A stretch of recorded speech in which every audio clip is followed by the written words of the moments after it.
إن الحمد لله نحمده ونستعينه ونستغفره ونعوذ بالله من شرور أنفسنا وسيئات أعمالنا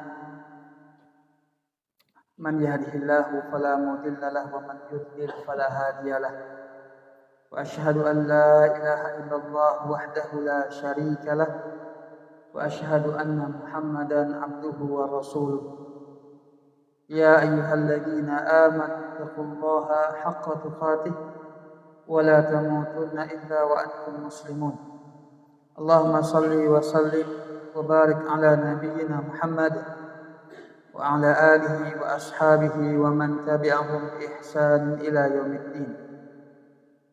Ma'asyiral muslimin wal muslimat, ikhwani wa akhwati rahimani wa rahmakumullah. Kita bersyukur kepada Allah Subhanahu wa taala atas nikmat yang Allah berikan kepada kita, terutama nikmat Islam dan iman. Selawat dan salam untuk Nabi kita Muhammad sallallahu alaihi wasallam. Allahumma shalli wa sallim ala nabiyyina Muhammad. Ikhwani wa akhwati rahimani wa rahmakumullah. Kita kembali melanjutkan kajian kita membahas kitab Bulughul Maram pada fikih ibadah. Dan kita telah memasuki tentang bab sifatis salat. Sifat salat ataupun tata cara salat Nabi kita Muhammad sallallahu alaihi wasallam. Pada kajian sebelumnya kita membahas hadis yang berkaitan tentang kewajiban membaca surah Al-Fatihah dalam salat, dan terjadi perbedaan pendapat di antara para ulama. Mereka semua sepakat bahwa Al-Fatihah itu hukumnya adalah rukun, wajib, harus kita baca di setiap rakaat salat kita. Perbedaan terjadi ialah bagaimana dengan orang yang dia menjadi makmum ketika salat berjamaah. Apakah membaca surah Al-Fatihah termasuk wajib untuk dia baca ketika salat, ketika menjadi makmum dalam salat berjamaah? Di sini perbedaan pendapat di antara pendapat ulama kita. Sebagian besar ulama kita termasuk dalam madhab beberapa ulama termasuk madhab Syafi'i dan juga Syekh bin Baz, Syekh Muhammad Al-Utsaimin, mereka semua menyatakan bahwa tetap wajib kita membaca Al-Fatihah meskipun kita seorang makmum atau menjadi makmum. Tapi sebagian ulama mengatakan ketika kita menjadi makmum maka kita tidak wajib membaca surah Al-Fatihah.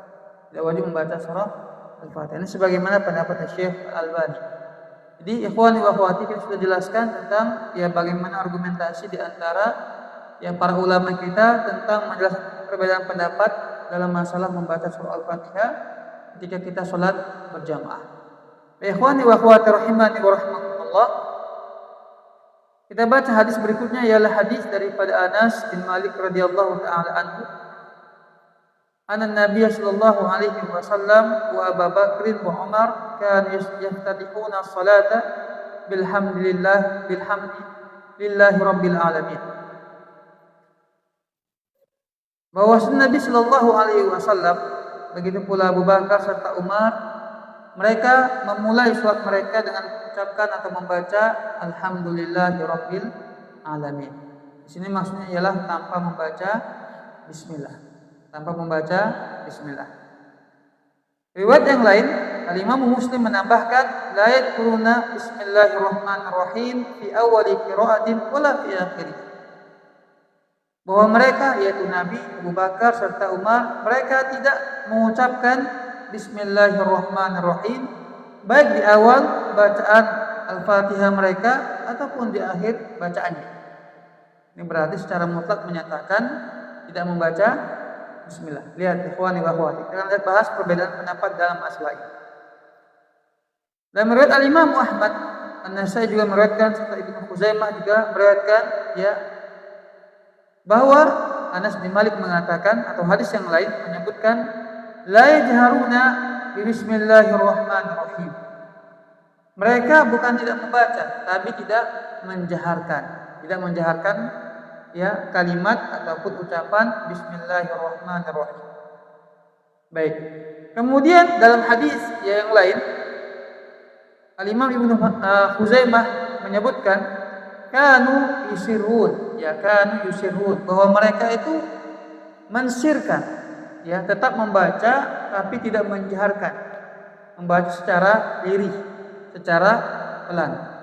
Kalau hadis yang pertama secara mutlak mengatakan tidak sama sekali membaca bismillah, langsung alhamdulillahirabbil alamin, langsung, ya. Yang kedua mengatakan tetap membaca bismillah tapi tidak dijaharkan, tidak dijaharkan. Berarti bagaimana?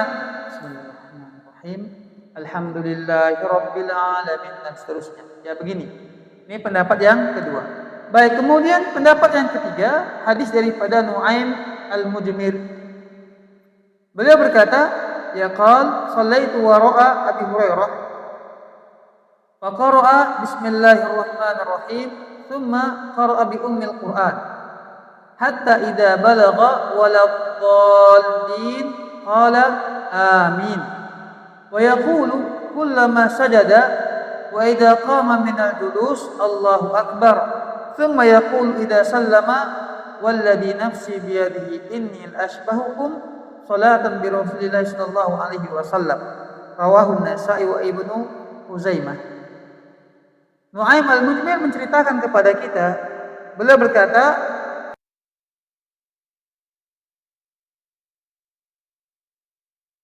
sahabat yang paling banyak meriwayatkan hadis.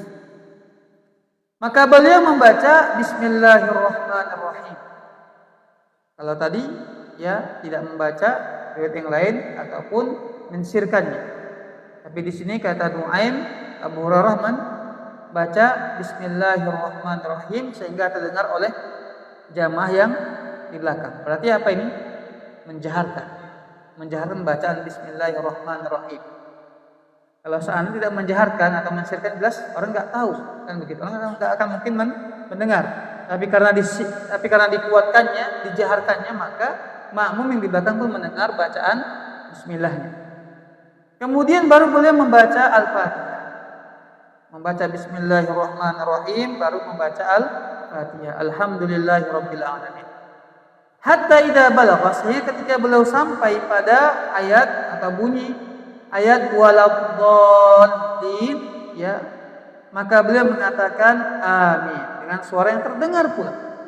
Ini sahabat ini jelas ya ingin menceritakan kepada kita bahwa beliau menjaharkan, menguatkan bacaan bismillahirrahmanirrahim sebagaimana beliau menjaharkan kalimat amin ketika membaca Al-Fatihah. Wa yaqulu kullama sajada wa idza qama minal julus Allahu akbar. Dan beliau ketika hendak sujud begitu pula ya bangkit daripada duduknya beliau selalu mengucapkan Allahu akbar, takbir ya seperti biasa. Kita kapan saja takbirnya itu ketika takbiratul ihram, ketika ruku, ketika hendak sujud, ketika bangkit daripada sujud, ya, ketika ya bangkit daripada duduk pada rakaat yang kedua untuk rakaat yang ketiga. Ini kita disunahkan atau diperintahkan untuk mengucapkan takbir Allahu akbar. Tsumma yaqul idza sallama. Nah, ketika beliau salam, assalamualaikum warahmatullahi, assalamualaikum warahmatullahi, beliau mengatakan, ini bukan sombong jamaah.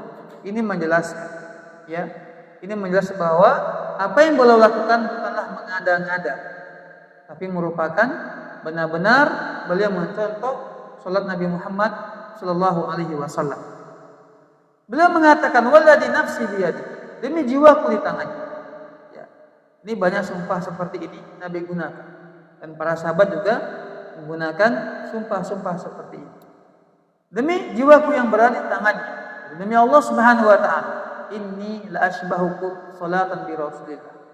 Aku adalah orang yang paling mirip di antara kalian salatnya dengan salat Rasulullah sallallahu alaihi wasallam. Ini beliau bukanlah sombong, tapi ingin menegaskan bahwa beliau benar-benar cara ataupun praktek salat yang beliau kerjakan meniru Nabi Muhammad sallallahu alaihi wasallam. Kemudian ya dalam riwayat yang lain Abu Hurairah mengatakan bahwa Rasulullah sallallahu alaihi wasallam bersabda, "Idza qara'tumul Fatihata faqra'u bismillahirrahmanirrahim fa innaha ihda ayat." Apabila kalian membaca surah Al-Fatihah, maka bacalah pula bismillahirrahmanirrahim. Karena sesungguhnya itu termasuk daripada surah Al-Fatihah. Salah satu ayat dalam surah Al-Fatihah. Coba anda perhatikan dalam Al-Quran. Ya, surah Al-Fatihah yang pertama ayatnya apa? Bismillahirrahmanirrahim. Baik, tapi ini hadisnya mauquf ya, bukan dari Nabi tapi dari Abu Hurairah. Ikhwani wa akhwati rahimani wa rahmakumullah. Dari 3 hadis yang kita baca, ya, maka ini menunjukkan kita harus benar-benar hati-hati untuk tidak menyalahkan, tapi harus saling memaklumi. Karena memang ya semuanya berdasarkan hadis, dalil. Hanya saja terkadang pemahamannya itu yang menjadi perbedaan di antara para ulama kita. Hadis yang pertama, maka di sini ada 3 pendapat. Ada yang mengatakan bahwa ketika membaca Al-Fatihah kita tidak membaca bismillah. Kenapa? Hadis yang pertama, riwayat Imam Muslim yang mengatakan bahwa Nabi langsung membaca alhamdulillahirabbil alamin. Tidak membaca bismillah sama sekali. Nah, ini pendapat yang pertama dengan hadis yang kita bacakan tadi. Nah, pendapat yang kedua mengatakan bahwa Nabi tetap membaca bismillah, tapi beliau tidak menjaharkannya. Beliau mensirkan ataupun membaca secara pelan, secara lirih. Tetap beliau membaca bismillahirrahmanirrahim. Berarti bagaimana pemahaman di antara para sahabat? Hadis pertama yang dipahami seakan-akan Nabi tak membaca bismillahirrahmanirrahim sama sekali. Padahal bisa jadi ya yang meriwayatkan tidak mendengar Nabi membaca bismillah. Karena banyak riwayat menyebutkan Nabi tetap membaca bismillahirrahmanirrahim, tapi beliau membaca secara sir, pelan. Bismillahirrahmanirrahim. Alhamdulillahirabbil alamin. Baru alhamdulillahnya yang beliau kuatkan. Jadi kalau seandainya antum yang mendengar di Masjidil Haram ataupun Masjid Nabawi, imamnya langsung membaca Al-Fatihah, alhamdulillahirabbil alamin, itu mereka tetap membaca bismillah tapi disirkan, dipelankan. Ikhwani wa akhwati rahimani wa rahmakumullah. Adapun hadis Abu Hurairah ini menyatakan bahwa ya Nabi itu salatnya bagaimana? Beliau ketika salat membaca Al-Fatihah menjaharkan bismillahirrahmanirrahim. Beliau tetap menjaharkannya. Ini hadis daripada Abu Hurairah. Maka ikhwani wa akhwati rahimani wa rahmakumullah, tak bisa kita mengatakan wah ini Imam Syafi'i salah, Imam Ahmad enggak bisa ikhwah sekali. Karena mereka semuanya berpegang teguh dengan dalil Al-Quran maupun hadis Nabi Muhammad SAW. Hanya saja terjadinya ya perbedaan karena perbedaan dalam memahami nas atau hadis yang mereka pegang ialah seperti yang kita sebutkan beberapa hadis tersebut. Ikhwani wa akhwati rahimani wa rahmatullah. Maka sebagian ulama mengatakan ya, termasuk dalam kitab ini disebutkan pendapat yang rajih wal arjah, ya pendapat yang rajih ialah min haitsu dalil, sesuai dengan dalil yang kita bacakan tadi, wal israru bil basmalah wal jahru bit ta'min. Mensirkan basmalah, tetap mensirkan. Ini tentunya ketika sholat berjamaah ya, imamnya itu mensirkan ya bacaan bismillahirrahmanirrahim. Berarti apa? Tetap dibaca bismillahnya, tapi dia disirkan. Inilah pengamalan yang ada di Makkah maupun di Madinah. Begini pengamalannya. Nah, di Indonesia bagaimana pengamalannya? Menjaharkan. Karena hadis yang kita baca tadi daripada Abu Hurairah. Dan tidak ada para ulama yang menyalahkan, termasuk Imam di Al-Haramain, Makkah maupun Madinah, tidak pernah menyalahkan. Tapi mereka pun tidak memaksakan orang untuk mengikuti mereka.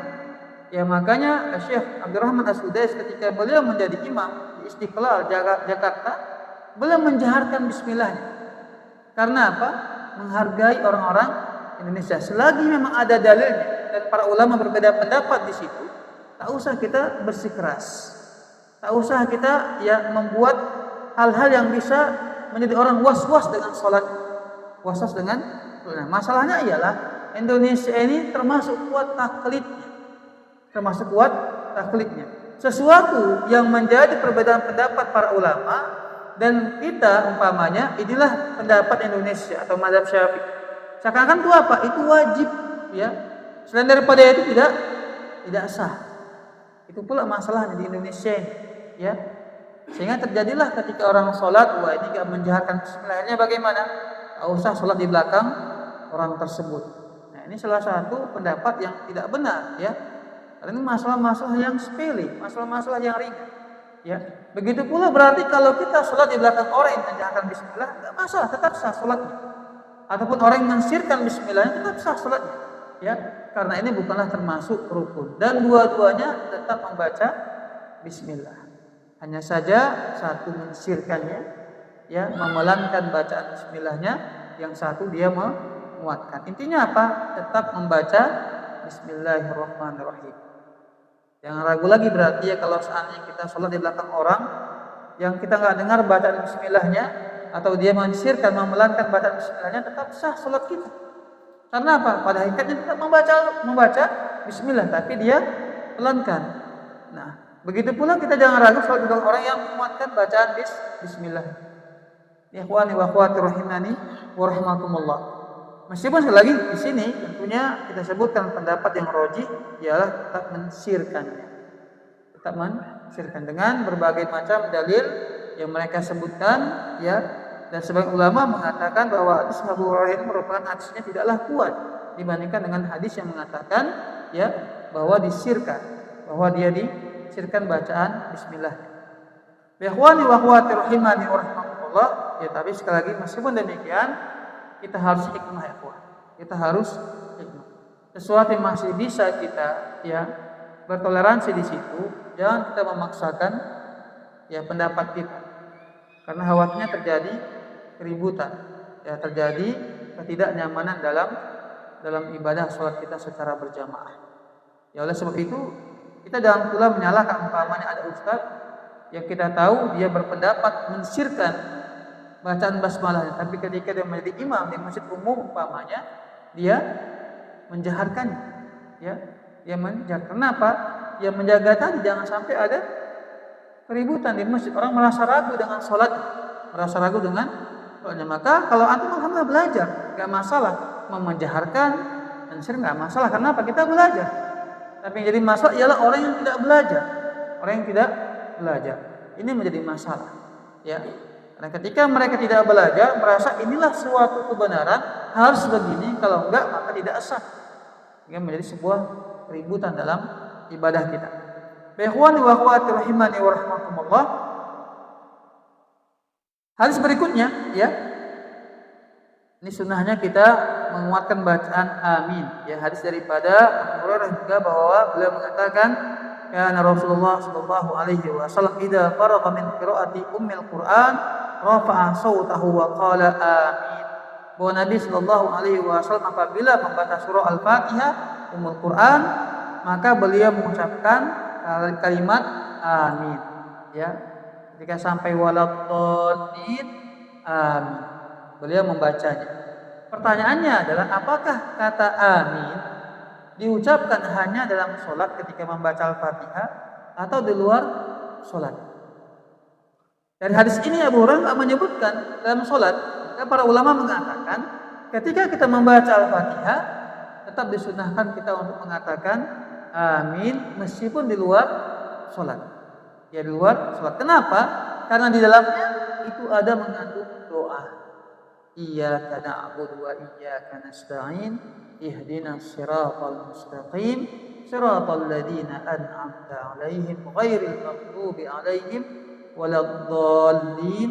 Maka disunahkan, ya, bukan wajib kita mengucapkan amin meskipun di luar sholat. Dan sangat diperintahkan, dianjurkan kita itu membaca amin ketika dalam sholat meskipun kita sholat sendirian. Nah, apalagi kalau sholat berjamaah, Nabi menyebutkan, ya, ketika imam membaca Al-Fatihah dan kita mengaminkannya dan tepat dengan aminnya para malaikat, kata Nabi apa? Diampuni dosa kita. Maka jangan malas-malas kita mengucapkan kalimat amin ketika imam membaca Al-Fatihah. Tapi bukan pula, ya, dengan cara berteriak angkat suara, tidak. Ya, tetap kita mengucapkan amin. Waladhdallin, amin, secara normal saja. Ya, secara normal. Baik, ikhwani wa akhwati rahimani wa rahmakumullah. Kita lanjutkan kembali, yaitu hadis daripada Abdullah bin Abi Aufa. Ya. Ja'a rajulun ila Nabi sallallahu alaihi wasallam faqala inni la astati'u an akhudha min al-Qur'ani syai'an fa'allimni ma yujizuni min. Datang seseorang kepada Nabi dan mengatakan, sesungguhnya aku tidak bisa menghafal Al-Quran. Tak apa sama sekali Al-Quran ini.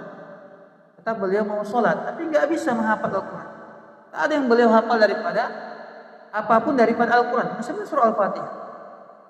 Maka ajarkanlah kepada aku yang bisa membuat sholat itu sah, tetap sah sholat.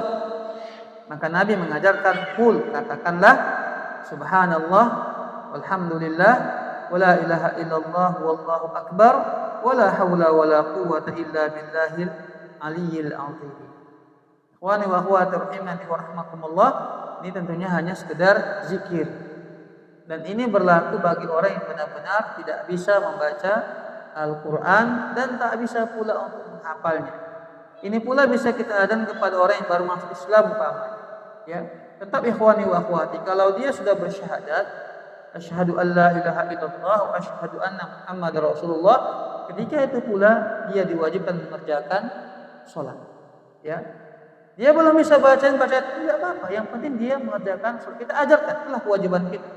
Maka kata para sahabat bahwa pada zaman Nabi itu, ya, bahwa Nabi Shallallahu Alaihi Wasallam apabila ada orang masuk ke dalam agama Islam, yang pertama kali beliau ajarkan adalah sholat. Karena ikhwani wa akhwati, sholat itulah yang bisa mengokohkan hati kita, yang mengokohkan hati kita. Banyak kasus orang ketika dia masuk Islam, tapi tidak kita jelaskan tentang wajibnya sholat dan kita nasihati untuk menjaga sholat, akhirnya bagaimana? Balik lagi, ya. Balik lagi kepada agama sebelumnya, ataupun dia Islam tapi dia ya sama seperti Islam yang tidak mau mengerjakan sholat dan tidak berdampak kepada kehidupannya.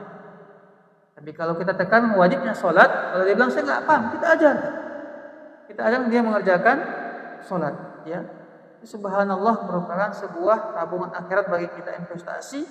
Ketika ada orang masuk ke dalam agama Islam, kita mengajarkan dia Al-Fatihah, bacaan sholat dan gerakan sholat supaya bisa dia mengamalkannya. Tentunya ketika dia sholat dan kita mengajarkannya sebagai ya amal jariah bagi kita, ilmu yang bermanfaat. Ikhwani wa akhwati rahimani wa rahmatullah. Nah, bagaimana kalau seandainya ada orang yang dia sakit parah umpamanya, tapi dia masih ingat dengan kita, masih bisa berbicara, tapi sama sekali dia tidak bisa ya, atau sudah pikun ya, membaca Al-Fatihah enggak sama sekali dia bisa. Ketika kita ajarkan pun kita tuntut pun enggak bisa dia. Kalau kita tuntut pun, ya, coba ucapkan enggak bisa sama sekali. Tapi dia masih tetap berkewajiban untuk mengerjakan sholat. Karena apa? Dia masih ada akalnya, ya, masih ada akalnya. Kecuali dia sudah hilang akalnya, ya. Tapi dia memang benar-benar enggak bisa menghafal lagi, enggak bisa mengucapkan kalimat-kalimat Al-Quran ataupun surah-surah Al-Quran, enggak bisa sama sekali. Maka yang begini ikhwani wa akhwati, kembali kepada firman Allah yang mengatakan fattaqullaha mastata'tum, sesuai dengan kemampuannya. Tetap dia harus mengerjakan salatnya. Mengenai terima atau tidak itu urusan Allah Subhanahu wa taala, tapi kewajiban salat tetap ada pada dia. Baik ikhwani wa akhwati, kita akan lanjut kembali ke hadis berikutnya. Hadis daripada Abu Qatadah, ya, Abu Qatadah radhiyallahu taala anhu qala, beliau berkata, kana Rasulullah sallallahu alaihi wasallam yusalli bina fa yaqra'u fi dhuhri wal 'ashri fi rak'atain al-awwalaini bi Fatihatil Kitab wa suratain wa yusmi'una al-ayat ahyanan wa yutawwil ya ar-rak'at al-ula wa yaqra' fi ukhrayaini bi Fatihatil Kitab, muttafaqun alaih. Bahwa Nabi Shallallahu Alaihi Wasallam sholat bersama kami sholat asar dan zuhur, ya, zuhur dan asar. Maka beliau dua rakaat yang pertama, 1 dan 2, membaca Al-Fatihah, kemudian membaca surah yang lain, ya. Dan beliau terkadang mendengarkan apa yang beliau baca. Bahasa kita agak bocor bacaannya, ya, agak bocor bacaannya. Artinya agak sedikit beliau dengarkan apa yang beliau baca. Ya, umpamanya belum baca surah Ad-Duha, Ad-Duha wal Lail. Nah, masih terdengar oleh sebagian para sahabat. Ya, di belakang masih mendengar secara ya sama-sama atau berdiri apa yang beliau baca. Ya, tentunya ikhwani wa akhwati, ini Nabi Shallallahu Alaihi Wasallam untuk mengajari para sahabat. Karena apa? Kalau semua kita begini ketika sholat berjamaah, sebagian orang merasa terganggu. ya ketika kita menguatkan ya suara bacaan kita dalam sholat ketika sholat berjamaah. Maka bagaimana? Ya pelan-pelan, jangan sampai mengganggu orang lain ketika kita sholat. Ya, baik. Adapun Nabi Shallallahu Alaihi Wasallam beliau menjadi imam ketika itu, ya dan terkadang beliau mendengarkan atau agak sedikit mengangkat suaranya sehingga terdengar bacaan beliau oleh makmum dalam sholat tersebut. Kemudian beliau lebih memanjangkan rakaat yang pertama. Ini sunnahnya begitu. 4 rakaat nih zuhur. Rakaat yang pertama lebih panjang daripada rakaat yang kedua. Itu sunnahnya. Ya, itu sunnahnya. Berarti bagaimana? Kalau kita sholat umpamanya rakaat pertama kita membaca, perhatikanlah. Nabi selalu membaca ya dalam sholat maghrib umpamanya, qul ya ayyuhal kafirun, kemudian rakaat kedua membaca al-ikhlas. Ya, yang pertama lebih panjang daripada yang kedua. Itu sunnahnya. Bukan sebaliknya. Ya. Rakaat yang pertama pendek, qul huwallahu ahad, rakaat yang kedua dia baca Al-Baqarah. Gitu ya. Nah, ini enggak sesuai dengan sunnah. Sunnahnya adalah rakaat yang pertama itu ya lebih panjang daripada rakaat yang kedua. Maka kalau kita membaca ayat juga begitu, perhatikan. Ya, membaca ayat yang kita baca rakaat pertama itu hendaklah lebih panjang surahnya dibandingkan pada rakaat yang kedua. Nah, kemudian ikhwani wa akhwati, perlu diperhatikan juga ketika kita menjadi imam atau membaca salat ya, surah dalam salat, hendaklah kita sesuai dengan sunnah yang kata para ulama kita, sesuai dengan urutan. Apa artinya?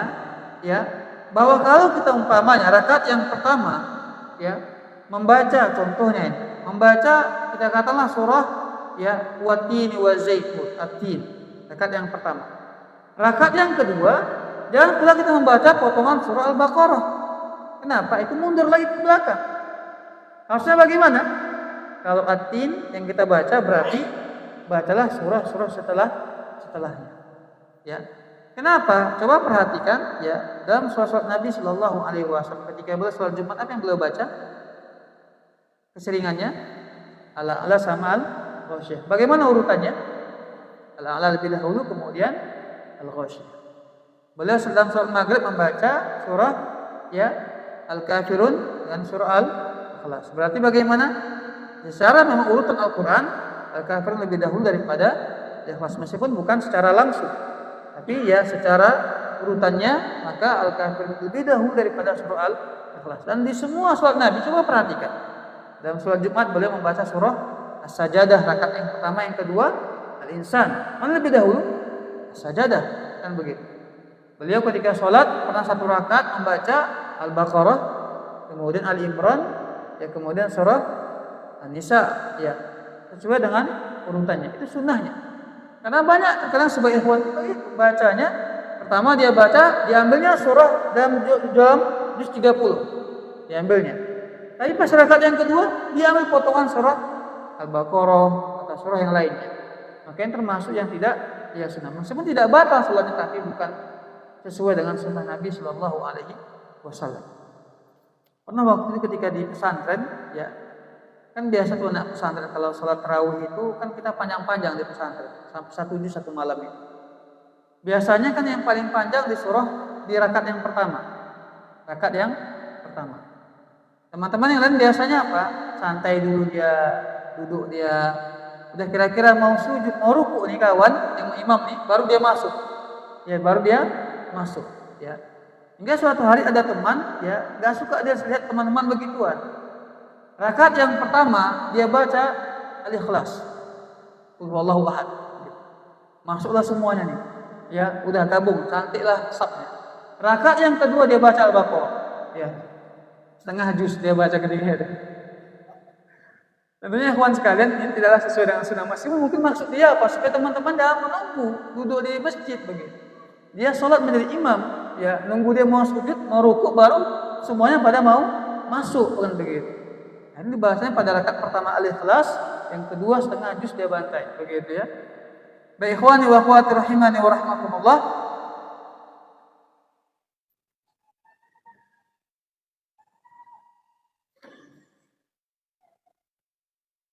Hadis yang berikutnya hadis daripada Abu Sa'id Al-Khudri radhiyallahu taala anhu beliau berkata, "Kunna nahziru ya qiyam Rasul, kami mengukur berapa lama Nabi Shallallahu Alaihi Wasallam beliau sholatnya pada waktu zuhur dan asar. Berapa lama beliau berdirinya? Ini kalau dibandingkan sama kita jauh sekali nih ya.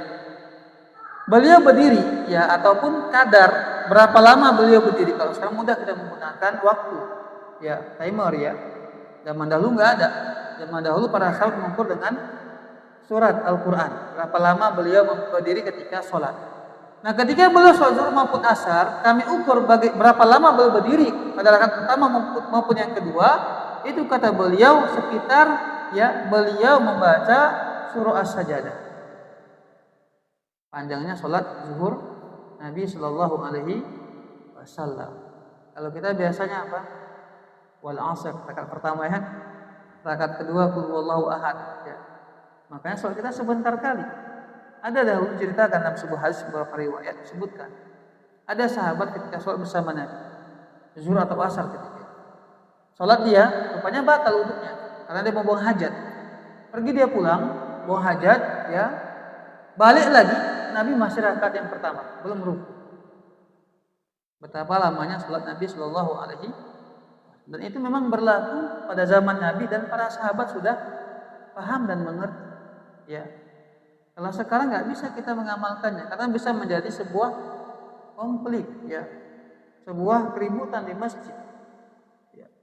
Ya paling tidak ikhwani wa akhwati, tidaklah terlalu panjang dan tidak pula terlalu pendek. Dan Nabi juga sudah mengajarkan ya maksimal itu kita membaca sekedar membaca surah Asy-Syams wa syamsi wa duhaha ya.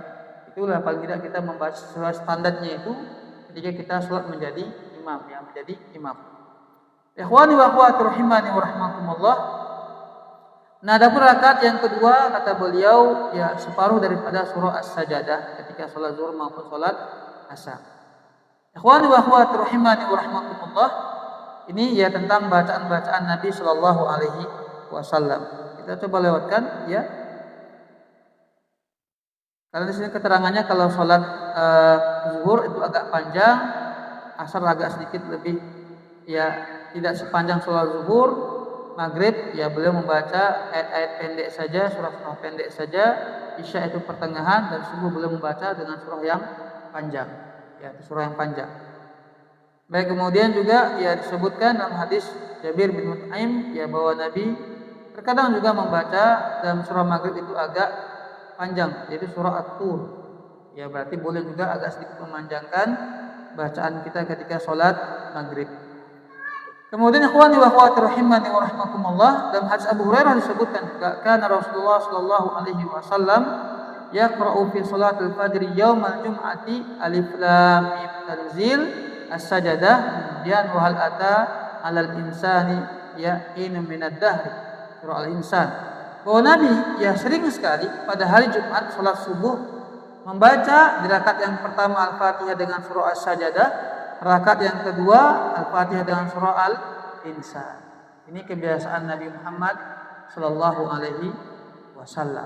Ya, ini bahkan sahabatnya mengatakan Ibnu Mas'ud yudimu dzalika. Beliau selalu melakukan sering sekali ya ketika pada hari Jumat. Ya pada hari Jumat. Kenapa ikhwani wa akhwat? Disebut dalam hadis Nabi ya bahwa kata Nabi Sallallahu Alaihi Wasallam bahwa sebaik-baik salat ya ialah salat subuh pada hari Jumat. Pada hari subuh. Coba ikhwah kita usahakan ya, tetap menjaga pertama memang semua salat kita jaga secara berjamaah. Itu kita usahakan itu merupakan perintah Nabi kita Muhammad Sallallahu Alaihi Wasallam dan kita adalah lebih bersemangat lagi ya untuk salat subuh berjamaah pada hari Jumat. Karena Nabi menyebutkan itulah salat yang terbaik sisi Allah Subhanahu wa taala. Ikhwani wa akhwati rahimani wa rahmakumullah. Hadis berikutnya ya Ibnu Abbas ya hadis Hudzaifah bin Yaman. Hudzaifah bin Yaman salah seorang sahabat Nabi yang merupakan gelar beliau ya sirru Rasulillah, penjaga rahasia Rasulullah sallallahu alaihi wasallam. Inilah hebatnya sahabat ini sampai nggak pernah dia bocorkan siapapun ya atau apapun yang Nabi rahasiakan kepada dia. Nabi menyebut orang-orang munafik ya pada waktu itu ya sefulan. kepada Hudzaifah. Dan Hudzaifah sekalipun tak pernah membocorkan. Sampai-sampai ya ikhwan sekalian rahimani wa rahmakumullah, Abu Umar bin Khattab pernah datang meminta kepada dia dengan sangat harap. Wahai Hudzaifah, aku minta tolonglah kepadamu. Ada enggak Nabi menyebutkan namaku termasuk orang munafik? Ini subhanallah ya. Sekelas Umar saja takut menjadi orang munafik. Dia takut jangan-jangan Nabi sebut aku termasuk orang yang munafik. Kenapa? Selagi kita masih hidup ya kita akan pernah merasa aman dengan fitnah. Dengan ujian kita akan pernah merasa aman dengan ujian. Makanya selalu kita meminta kepada Allah istiqomahan dan mati di atas ya kebaikan atau husnul khotimah. Awalnya Hudzaifah enggak mau ya, tapi karena dipaksa oleh Umar, maka beliau menyebutkan, wahai Umar, engkau tidak termasuk orang munafik yang Nabi sebutkan. Maka Umar pun menjadi lebih lega. Ya, itu saja yang beliau sampaikan. Kalau kita kan ada rahasia, jangan bilang ya begitu ya. Ini apa? Sebar semuanya gitu. Ikhwani wa akhwati, kalau kita ya ada orang rahasia sama kita atau menyampaikan sesuatu, itu amanah. Itu merupakan amanah. Dan kita nggak boleh memberitahukannya kepada orang lain.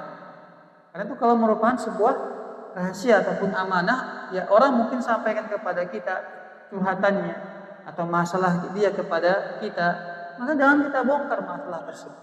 Ya, jangan kita bongkar masalah tersebut. Ikhwani wa akhwati rahimani wa rahmakumullah. Hudzaifah, dan termasuk kisah yang sangat sedih ikhwah sekalian, bapak beliau ya Al-Yaman itu meninggal pada perang Uhud. Dan meninggal bukan di tangan orang musyrikin Mekah, tapi di tangan kaum muslim. Di tangan kaum muslim. Kita tahu pada perang Uhud itu perang yang berkecamuk ketika itu. Ketika para pemanah melanggar perintah Nabi, ini bahayanya kalau kita melanggar perintah Nabi. Kata Nabi, bagaimanapun situasi perang, kalian jangan turun dari bukit ini. Bukit rumah di Uhud sana kita akan bisa lihat. Ya. Nah, ketika kaum muslimin sudah berhasil memukul mundur ya musuh orang-orang Quraisy, sebagian mengambil ghanimah. Yang di atas ini 70 orang merasa tergiur. Udah menangnya kita ini, ayo kita turut, gitu kan? Nah, pemimpin mereka mengatakan enggak boleh. Hingga akhirnya apa? Cuma bertahan enggak sampai 10 orang di belakang di atas bukit rumah ini. Ya, ketika itulah Khalid bin Walid menyerang dari belakang kaum muslimin. Nah, ketika itu pasukan Islam yang di depan ya mendengar teriakan dari belakang, dikira apa? Ini ada pasukan musuh nih. Jadi bagaimana? Mereka mundur. Nah, yang di tengah-tengah tadi yang di belakang mengira bahwa yang datang adalah pasukan musuh, begitu. Hingga ketika itu Hudzaifah melihat bapak dia dikepung oleh kaum muslimin. Kan enggak tahu nih, karena kenal bapak Hudzaifah. Yaman enggak kenal mereka. Dan dia sudah berteriak, itu bapakku, itu bapakku. Ya. Hanya bagaimana? Bapaknya tetap terbunuh ketika itu. Secara tidak sengaja. Ikhwani wa akhwati, ya rahimani wa rahmakumullah, kemudian ya Nabi memberi pilihan kepada Hudzaifah. Ini bagaimana bapakmu terbunuh secara tidak sengaja. Selayaknya dia mendapatkan diat ya, yaitu sekitar 100 ekor unta. Tapi apa kata dia? Maafkan karena Allah. Ya, ini salah satu sifat mulia para sahabat suka memaafkan karena Allah. Ya, ini salah satu sifat mulia para sahabat suka memaafkan kesalahan orang lain.